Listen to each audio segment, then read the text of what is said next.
વડનગર ભાજપમાં ભડકો. વડનગર નગરપાલિકામાં કારોબારી સમિતિ ચેરમેન તથા અન્ય સમિતિઓની રચના કરવાથી વડનગર ઠાકોર સમાજ નારાજ થતા વિરોધ દર્શાવાયો છે. વડનગર પાલિકામાં નવી સમિતિઓને લઈ ભડકો થયો છે તો ઠાકોર સમાજને અન્યાય થતા રાજીનામાની ચીમકી ઉચ્ચારવામાં આવી છે.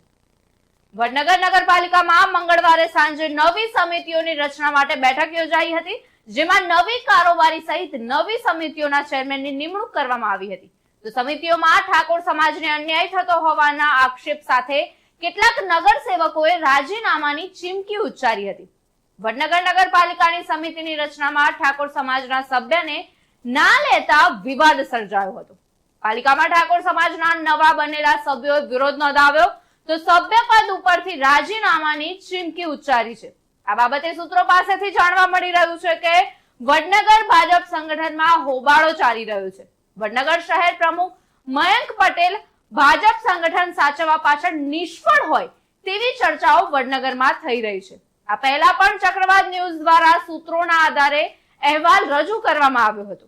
આજની સમિતિની બેઠકમાં હોબાળો થતા લાગી રહ્યું છે કે ભાજપમાં ભડકો થયો હોય અને સંગઠનના સભ્યો પણ નારાજ હોય. તો શું હવે જિલ્લા પ્રમુખ ગિરીશભાઈ રાજગોર વડનગરમાં ધ્યાન આપશે? સંગઠન સભ્યોમાં નારાજગી, પાલિકા સભ્યોમાં પણ નારાજગી, ભાજપને નુકસાન થઈ શકે છે. ઠાકોર સમાજની અવગણનાને લઈને જો ભાજપને નુકસાન થાય તો જવાબદાર કોણ? ખાનગી સૂત્રો દ્વારા જાણવા મળી રહ્યું છે કે વડનગર ભાજપમાં હાલ સગાવાદ ચાલી રહ્યો છે. વસીમ મંસૂરી સાથે ચક્રવાત ન્યૂઝ વડનગર. કે ખરેખર જેની જનસંખ્યા વધુ છે અને જનસંખ્યાના પ્રમાણમાં અમને કોઈ ન્યાય મળ્યો નથી, તો અમે એવી રજૂઆત કરી છે સરકારમાં અને મીડિયા દ્વારા પણ એવી જાહેરાત કરવા માંગીએ છીએ કે સત્વરે આનો સચોટ નિર્ણય લઈ અને અમને તાત્કાલિક ન્યાય આપે તેવી અમારી માગણી છે.